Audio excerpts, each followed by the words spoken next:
Buen día. El día de hoy vamos a abarcar el tema de las uniones celulares.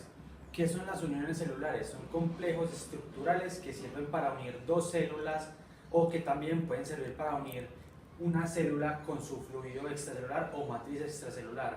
Estas uniones celulares las podemos encontrar en gran abundancia en el tejido epitelial, pero también las podemos encontrar en el tejido muscular y en el tejido nervioso con menos concentración. Bueno, las uniones celulares las podemos encontrar de dos clasificaciones. La primera es por su estructura, en la cual encontraríamos tres grandes regiones o formas. La primera sería las zónulas. Las zónulas son como una especie de bandas que recubren toda la célula y son como cinturones. Luego tenemos las fascias y las bandas, que son pliegues ligeros, pequeños, que ocupan una ligera parte de la célula. Y luego tenemos las máculas, que son pequeños puntos o botones que encontramos en una parte limitada de la célula. Antes de ir con la otra forma de clasificación, hay que hacer una aclaración muy importante sobre estas uniones celulares, que es todas las uniones celulares tienen tres elementos fundamentales. Uno sería la proteína transmembrana, que sirven para dar unión a las dos células. Lo segundo sería una placa citoplasmática que une el citoesqueleto con la proteína transmembrana, y luego sería la proteína de unión al citoesqueleto, que termina de dar la unión en todo ese complejo. Bueno, ya aclarado esto, pasemos a la segunda clasificación, que sería por medio de función. Acá encontramos a tres grandes clasificaciones, pero que en breve vamos a desglosarlas más detalladamente. La primera sería las uniones ocluyentes, la segunda serían las uniones adherentes y las terceras serían las uniones comunicantes. Bueno, a continuación vamos a pasar a desglosar cada una de las uniones celulares por función y cada una de sus subgrupos. Vamos a empezar con las uniones ocluyentes. Las uniones ocluyentes, su principal función es sellar el espacio que hay entre dos células. ¿Para qué sella? La idea de este sello es controlar la entrada y salida de sustancias entre las dos células y también del espacio extracelular a las células. Estos sellos son como grapas, pero no así rígidas, sino móviles, que se pueden abrir y cerrar para poder facilitar la entrada o salida de sustancias. Estas grapas controlan la entrada de lo que sería la zona apical de las células o la zona superior a la zona lateral o el espacio entre las dos células. De estas uniones ocluyentes, la más representativa de ellas es la zónula ocluyente. Esta zónula ocluyente está conformada por tres grandes proteínas. La primera es la ocludina, que son como las grapas que juntan las dos células, que si vemos en la imagen, a pesar de que es a blanco y negro, estos puntos que ligeramente estoy pintando serían las grapas o las ocludinas, que se encargan de juntar las dos células. Luego tenemos las claudinas, que son como una especie de canales o acuaporinas que sirven para el transporte y salida del agua. Son menos abundantes que las ocludinas, pero están también presentes. Y como último tenemos la proteína YAM, que esta proteína no está siempre presente en este tipo de uniones, sino que su presencia más bien depende del tipo de órgano o tejido en el que se encuentre, pero esta proteína lo que hace es ayudar a la estructura y a la rigidez de la unión. Pero bueno, esto sería todo por las uniones ocluyentes. Bueno, y ahora vamos a abarcar la segunda clasificación de las uniones celulares por su función.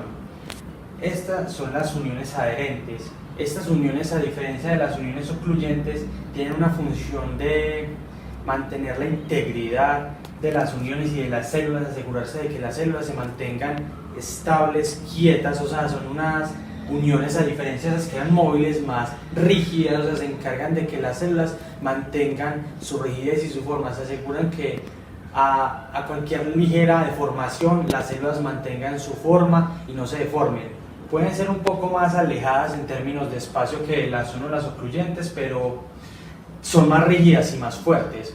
Bueno, a diferencia de las zónulas ocluyentes que tenían solo un representante, este tiene más representantes. La primera sería la zónula adherente.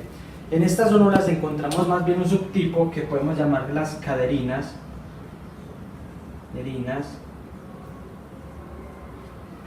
Lo que representa a estas proteínas son su dependencia a calcio para poder trabajar, y su función es como juntar las dos células a sus filamentos de actina para mantenerlos estables y fuertes. Pero una de las características fundamentales de estas proteínas es la necesidad de calcio para poder trabajar. Y ya que es una sonula, acuérdense que es una proteína que está alrededor de la célula. Bueno, ya siguiendo a la otra sería la fascia adherente. No es muy diferente de la sonula adherente, más bien la diferencia sería que a diferencia de la sonula adherente, que es algo como circular, que cubre toda la célula, esta sonula es más bien algo que solo ocupa un espacio de la célula, una sola cara. Entonces no cubre toda la célula como un cinturón.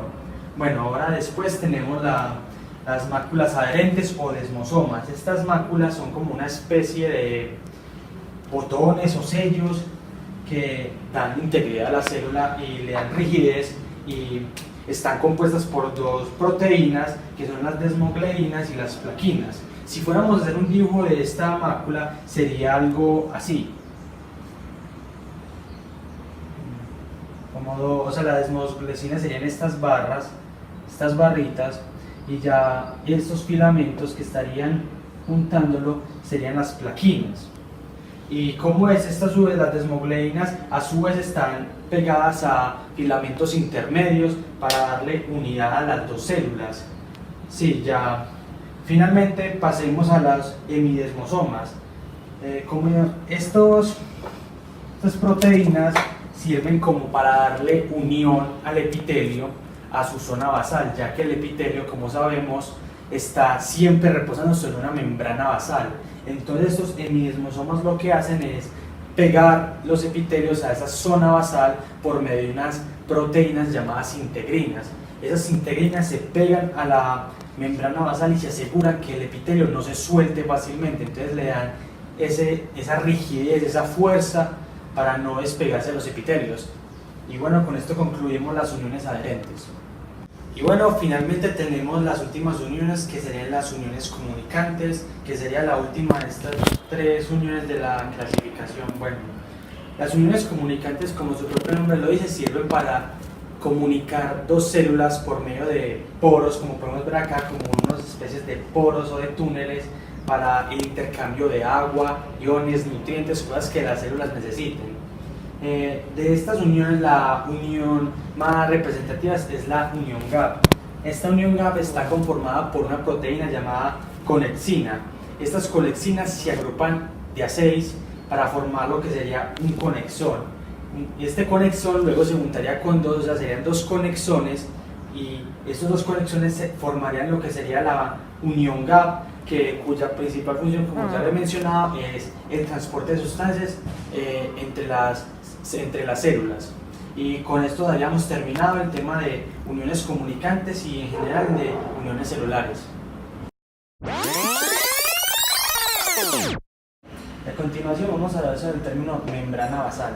¿Qué es la membrana basal? La membrana basal es un tejido conectivo acelular o que no está hecho de células, que da soporte a los tejidos, pero además de eso también cumple otras funciones en el organismo, como funcionar como filtro selectivo para la entrada y salida de sustancias, determina la polaridad de las células, o sea, qué lado es apical y qué lado es basal, promueve la supervivencia de las células y sirve como vías de migración, o sea que sirve para el control y salida de sustancias. Bueno, acá en esta imagen podemos ver un tejido epitelial acá estratificado, y acá justamente podemos ver el tejido conectivo. La membrana basal estaría justamente en esta línea verde que podemos observar acá, que es casi que no se puede ver a simple vista en un microscopio de luz, por lo que no podemos verla a simple vista. Tenemos que recurrir a un microscopio electrónico para poder observar más de cerca la membrana basal. Entonces, si llegamos y nos acercamos acá a una foto con microscopio electrónico, podemos observar que esta zona sería la membrana basal, y siempre se ha considerado que la membrana basal está compuesta por tres grandes regiones. Esta línea por acá grande sería una membrana lúcida, que sería la membrana que está justamente encima del tejido epitelial. Luego, más acá abajo vemos otra línea, que si la pintamos por acá sería la línea densa, que es la que le sigue justamente, y acá todo este gran espacio sería la última capa, que sería la capa reticular. Todo esta membrana basal está hecho de proteínas, y a continuación vamos a profundizar más en qué proteínas hacen parte de esta membrana basal. Ahora vamos a observar lo que es la membrana basal de una manera más detallada para que podamos ir y ver sus componentes y sus partes. Entonces, bueno, fijándonos en este diagrama podemos observar que acá hay un tejido epitelial y que justamente abajo está la membrana basal. Entonces, bueno, esta primera porción que podemos observar sería la porción lúcida, que es esta inicial parte que se encarga de unir la célula con la membrana basal. Encontramos tres grandes proteínas que vendrían siendo la integrina,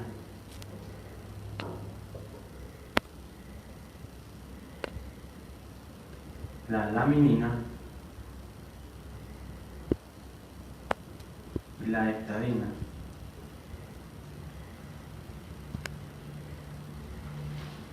Bueno, estas tres proteínas se encargan de pegar el tejido a la membrana basal y darle ese soporte inicial. Entonces acá podemos observar que estas pequeñas fibras que salen de la célula serían las integrinas, que se encargan de dar ese primer soporte. Después, esta figura en forma de cruz que observamos es la laminina, y finalmente una pequeña porción que se ve difícilmente por la imagen sería la heptadina, que es algo pequeña pero que aún así es muy importante. Ahora, a continuación, pasando a la siguiente porción de la membrana basal, que sería la porción densa, que sería esta de acá, encontramos lo que son tres grandes proteínas, que vendrían siendo el colágeno tipo 4, el perlacatán, el perlacán y la fibronectina.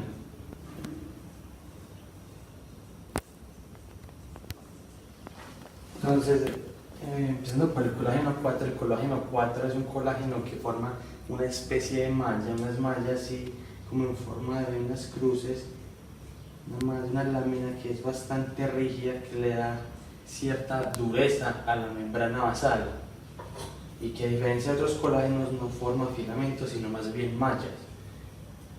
Ya siguiendo el perlacán, es un glucosaminoglicano, una proteína con altas cargas negativas que se encargan de atraer el agua.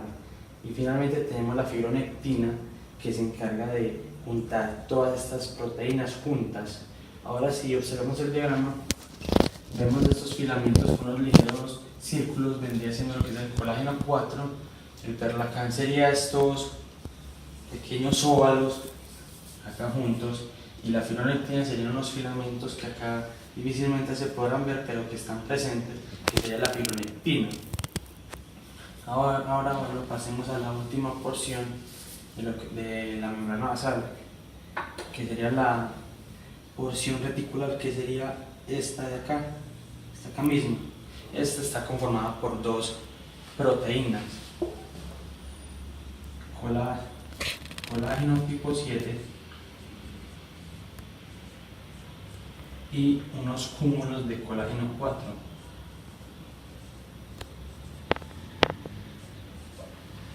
Ahora bueno, este colágeno 7, a diferencia del colágeno 4 que hace unas mallas, hace más bien como las de unos cordones, unas fibras que se pegan y que traen y se juntan con el colágeno 4, con estos cúmulos de colágeno 4 que forman como la estructura inicial de la membrana basal.